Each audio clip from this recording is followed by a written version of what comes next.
Well, today is the day that 1990 TH1 Blue Nissan Skyline GT-R that I went and looked at while I was on Drift Week is officially, I don't know, 30 minutes from my house. I'm stoked, super stoked. It's like kid on Christmas, better than Christmas. I don't know. It's like I've never really wanted one until I saw a TH1 Blue, because I didn't know blue Skylines existed other than like R34s with that Bayside color, and pulled the trigger and it's gonna be here soon, and now I don't know how to feel. So what I want to do is get the car, take it for a drive, give you my overall impressions of it, the buying experience, kind of an A to Z of what getting an R32 GT-R feels like, looks like, smells like, tastes like, all of the above. That's it, that's all I have. I don't even know if I'm gonna make a video out of this, but who knows, maybe it'll make it into one. So yeah, just sitting out front because I can't sit down long enough to wait for it to get here. Pretty excited. Yeah, it's a beautiful, I like it, it's nice. Oh, thanks. It's really nice. You're ruining your day. No, it's okay.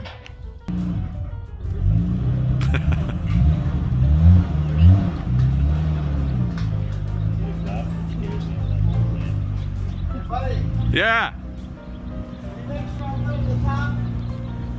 Yeah. The hard part, using your left hand to shift.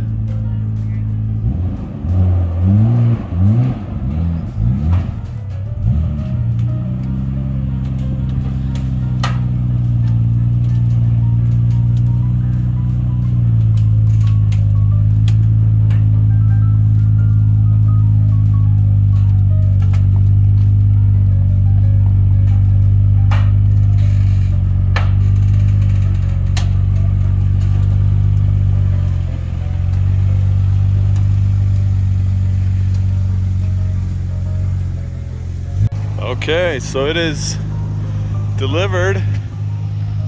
It's not as clean as I would hoped. I guess they didn't have time to wash it before it shipped out, but otherwise looks to be in the same shape that it was before it left. Now we're gonna take it on a first test drive.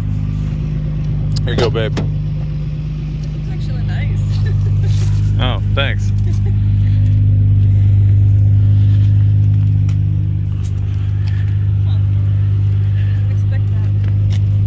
What are you doing? Oh my god. That's why I opened the door for you. Certainly on the wrong side of the road, on the wrong side of the car.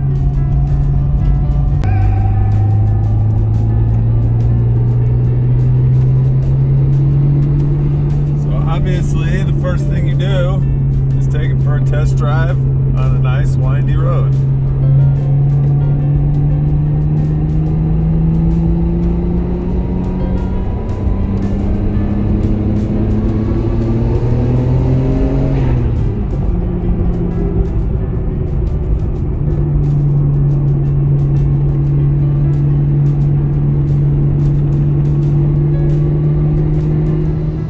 So driving wise, it's great. I just wish that they would have cleaned it.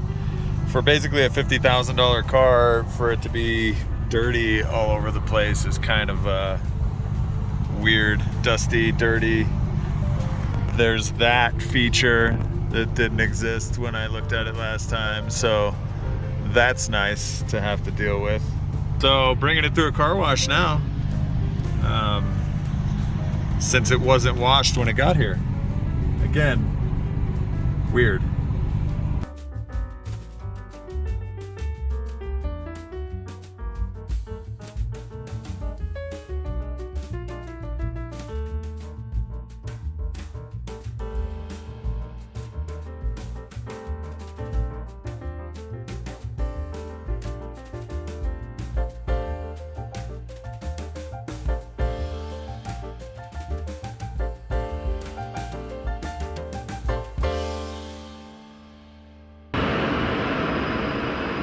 And stalled.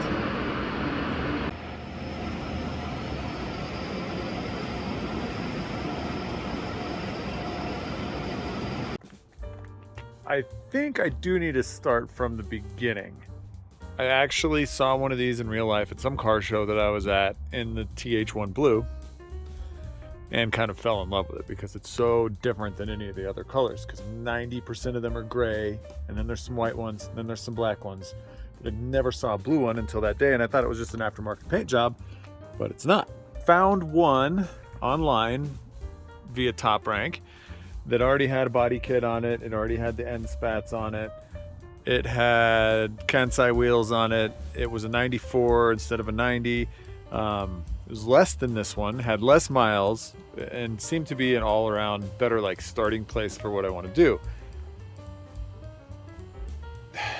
And this is where things get complicated due to a breakdown in communication, because they don't answer emails efficiently, or when you ask a bunch of questions, they'll pick like one question out of it to answer it. And it got really frustrating, and I really wanted that car. And by the time I got a response, it was sold. And I was a little bit heartbroken. They're like, well, we have this other one, but it's more expensive. It has higher miles and it's in worse shape. And I was like, okay, that's weird. But if you guys can do it for the price of the other one, maybe I'll bite on that. So a week goes by, they finally send me some extra pictures of the undercarriage and stuff. And it's just, I think the biggest frustration for me was buying a $50,000 used car from the 90s is like back burner. And I don't know if it's because they're selling higher priced cars to other people. I don't know how many people can be simultaneously buying a JDM car. Maybe it's a lot. Maybe I'm just ridiculously old school. Like, pay me a little bit more attention than an email every other week, or me having to reach out 10 times to check on the email that I sent last week. That was super frustrating, like super frustrating. So finally we get deals done. We go check the car out when I was on Drift Week, and we gave them like a laundry list of things to actually work on, and I'm gonna see if any of that stuff was actually done. One of them being like this door wouldn't shut, so kudos, got that done. Like, it just wouldn't shut, so they adjusted that. That grayish panel material there was missing, so it was just black, so they fixed that. The cigarette, so it has a cigarette evacuation system, so you can smoke in here and it evacuates all the smoke. Don't know where that is, but that's fixed. It doesn't squeak or rattle anymore. So I'm gonna open up the hood and see. Oh, and you also get mismatched badges. Silver, no hood emblem at all, and then the red one. So one of the things that was happening was, as you can see, the edges of the fan here have been hitting on that hose. I think they're done hitting on the hose, but when the hose expands, it looks like it hits these. That is still there. This was broken, so they fixed the air intake temperature sensor. There wasn't too many other major things that this needed. They said it was going to go in for paint correction. They may have done the outside. The outside does look pretty shiny and nice, so I'll definitely give them credit there. It was just really dirty when it got here. Interior was dirty, exterior was dirty. Again, it's a $50,000 car. Take a little bit of pride in it. Now that leads me to, what do you get for $50,000? You get Sharpied or painted edges. You get basically a salvage title car. Anywhere else, I think this quarter was replaced, this quarter was replaced, and the front quarter was replaced. You get dry rotted interior pieces. You get a completely sun faded back seat. You get this part that was falling off, and it's like all of this stuff was like glued or taped down when we went there to look at it, and then when you go pick it up, it's just same thing on this side. It just is looking super spiffy. It is a car from 1990, so that's kind of to be expected to a certain extent. And the price of these things has just done nothing but go up and up and up and up and up.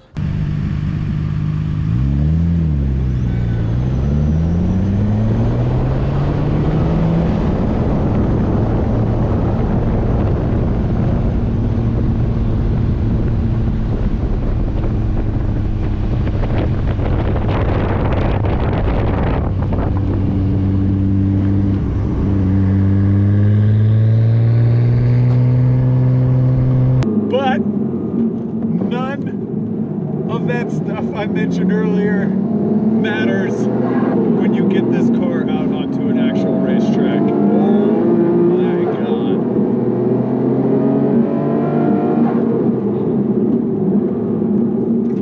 What an absolute pleasure to drive this car is when pushed, even just a little bit.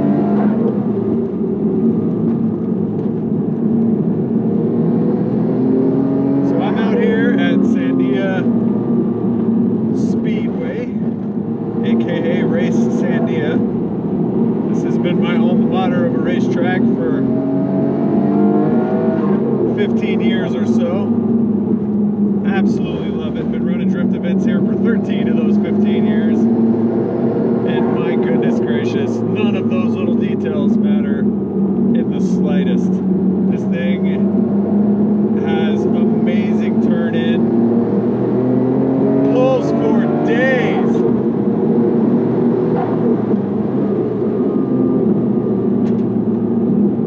Everything you would want a race car to do.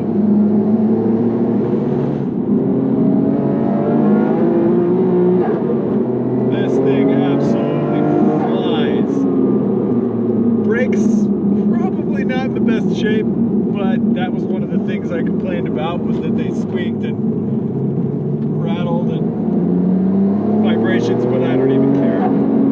This is a whole different experience, and I've driven so many different 80s and 90s Japanese cars around this racetrack, but this one probably puts the largest smile on my face that I could ever imagine. It is just an absolute blast. It's loose until it's not, and as long as you stay in the throttle, it's controllable, because it wants to be rear-wheel drive all the time until the Atessa kicks in. Then it's all-wheel drive. But until then, there's this one weird magical moment where it's just kind of in between.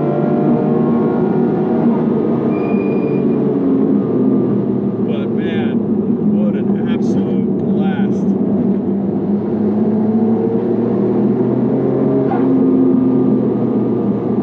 Turn in is fantastic. Exit speeds are high. Just point it, and that's the direction it goes. Shifting this car is also an absolute dream. So, overlooking all of the flaws that you're probably going to get if you import one of these cars, or any 80s, 90s, 2000s Japanese car, if you do what the car was meant to do in the first place, I think you will be happy with it. I think you will be ecstatic with it. This is the first time I've had it at the racetrack.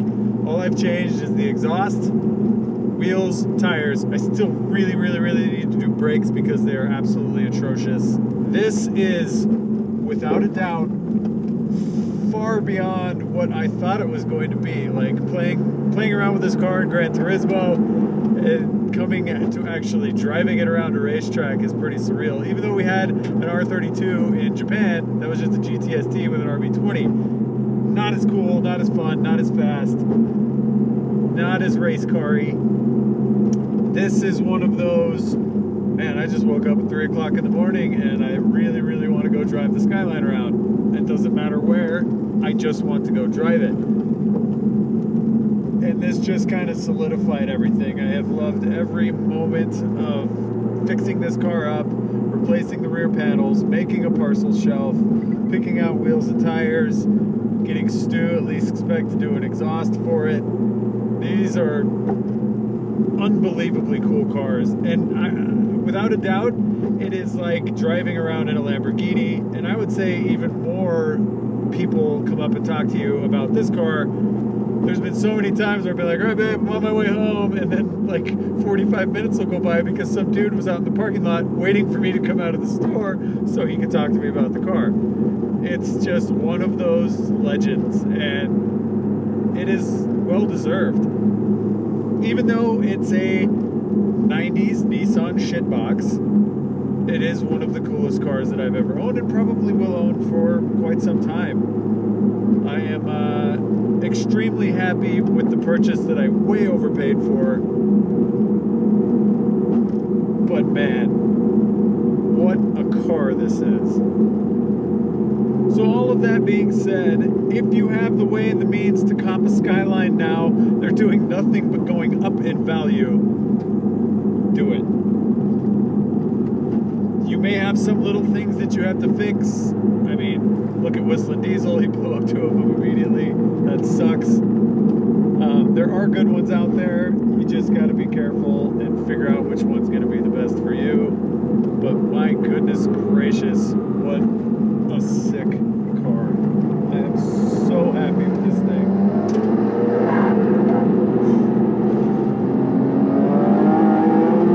Absolute ripper.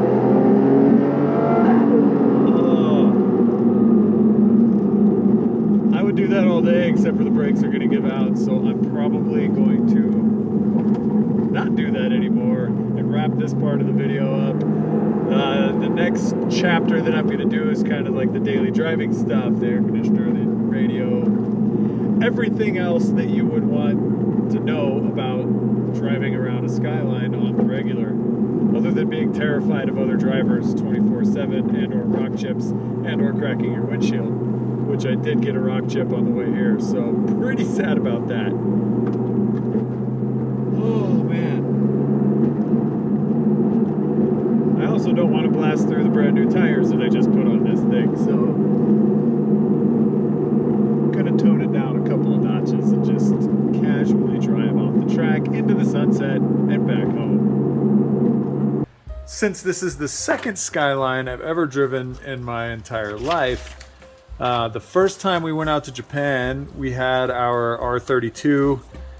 It was just a GTST, but we used this stuff in that car because we were running higher boost in stock, etc., etc., etc., different turbo, bigger injectors, and we wanted to up the octane a little bit. So we have crappy 91 gas here in Albuquerque, New Mexico, and I couldn't think of any other way to increase the octane rating other than these. Basically, I'm gonna have to use one of these cans every single time I fill up, which will effectively raise the octane rating from 91 to 94. So the nice part is Boostain makes this handy dandy chart from where you need to go from crappy 91 all the way up to 116 if you care to basically make your whole tank. Anyway, so it goes in ounces per gallon. The math worked out to about 16 ounces in a 15-gallon tank or something like that to make my 91 94. So that's going to be absolutely perfect. And I'm working with the premium here in the 16-ounce cans, so that works out pretty good. That means I have enough for 8 fill-ups. So not bad at all. It even comes with a handy fill spout. And spent. After you put the Boostain in, fill the tank.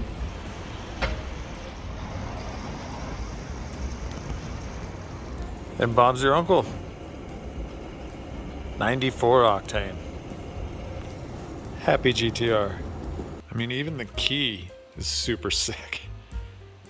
That's so good. Okay, so I recorded a bunch of stuff on the way home from the racetrack last night, and it was too dark and all of it was useless. So redo on all the interior daily living type stuff dealing with this car. Has it had 149,000 kilometers on it when I bought it, which is around 90,000 something miles, and now has 151,000 kilometers on it.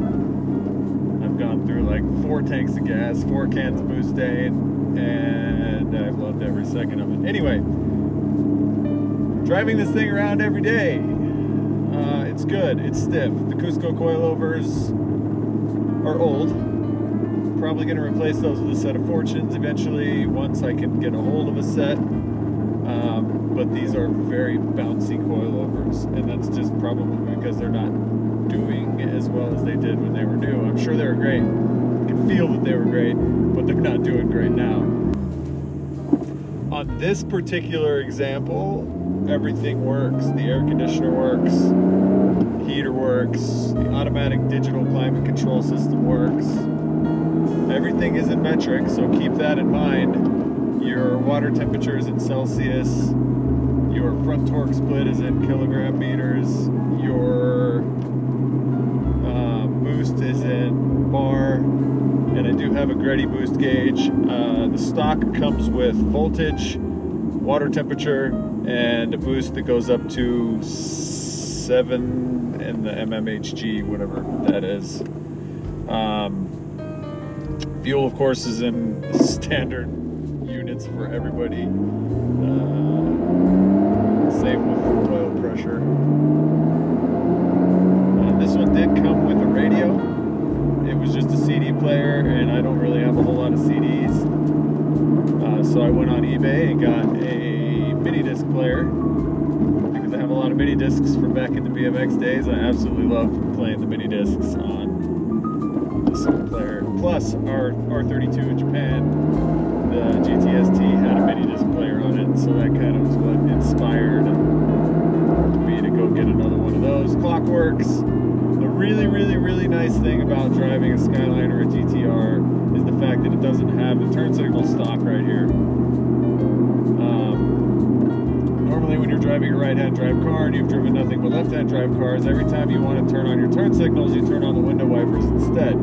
Well, there's no stock here to do that, so they automatically fix the Gaijins driving these cars around, and they put it up onto these little knobs up here, which is absolutely fantastic. The headlights are on a knob as well. Those work. Fog lights work. Defroster works.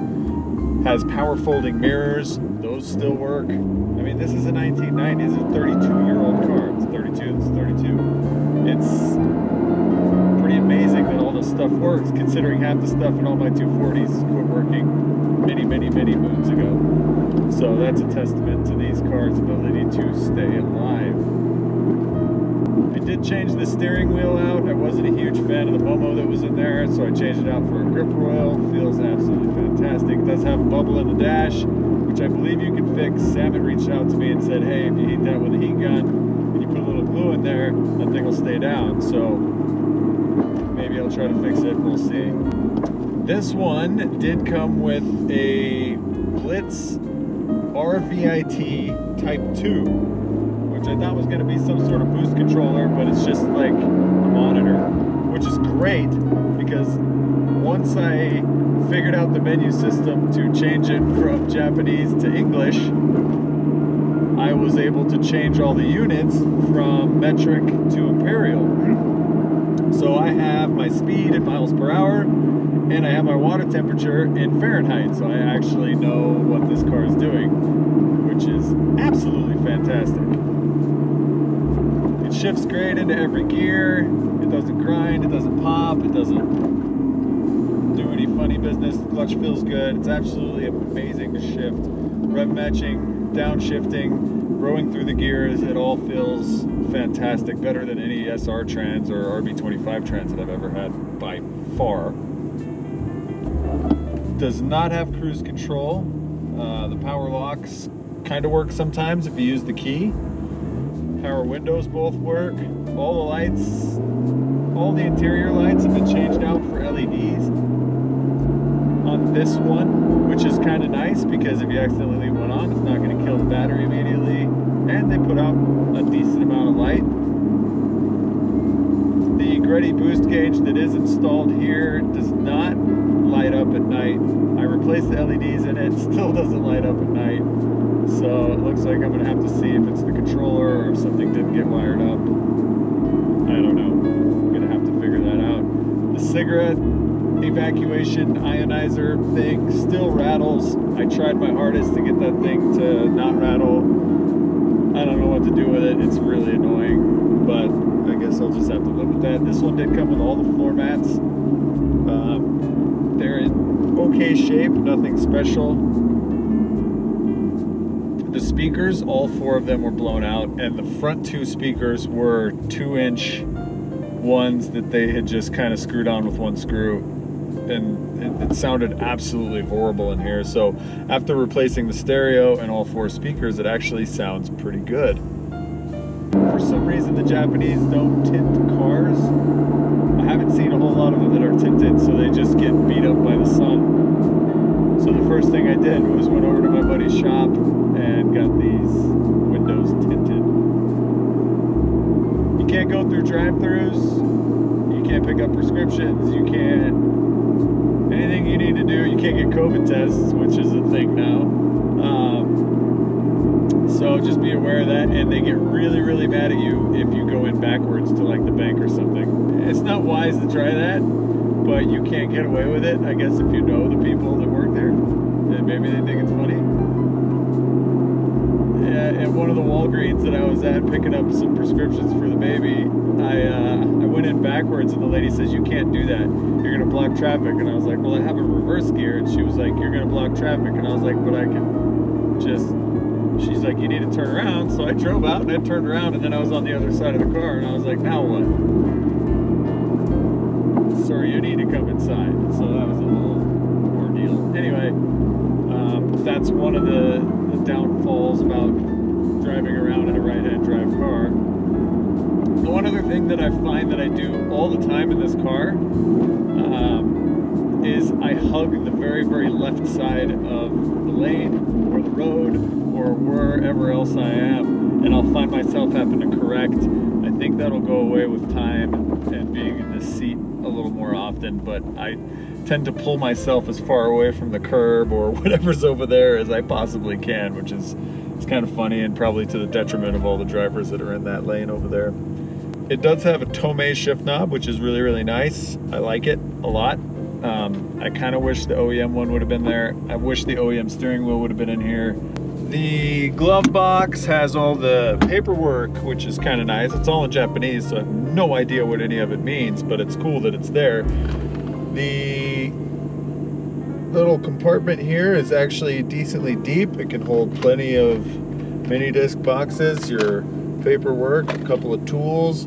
And the other thing I find kind of really endearing about buying a JDM car like this, and this is my first one, is all of the stickers for whatever they are, car clubs, I don't know, they're all in Japanese and they're kind of all over the place. There's little ones all over the windshields, all over that. We got top secret stickers, there's an ECU sticker, there's little stickers all over the place on this car, and they make me feel good inside. But that's kind of an overview of the interior features, creature comforts, everything that works on this car, which is literally everything. Even the stupid ionizer thing works. Absolute blast just to drive around town. Fun to talk to people with. Like I said, if you're into that, if you're an introvert, probably not the best car for you. You might want to get something like a Corolla. But if you're watching this video, that's probably not who you are. And I think that's going to be it for this entire video. This is a whole summary from A to Z. The buying experience, which wasn't my favorite, but they did everything they could to make it right. The track experience, which blew my mind and exceeded every thought that I had for this car. And then just driving it around on the daily has been extremely fun. If anyone out there has questions or comments or things that they want to know, things that they want me to showcase, really any questions you have about the whole process, just drop a comment and I'll do my best to give you an appropriate answer and or make another video, who knows. And totally worthwhile. enjoyed this review of the 1990 Nissan Skyline GT-R, and hopefully I'll be doing one of these on another one of my vehicles soon. I have plenty to choose from at this point in my life because I'm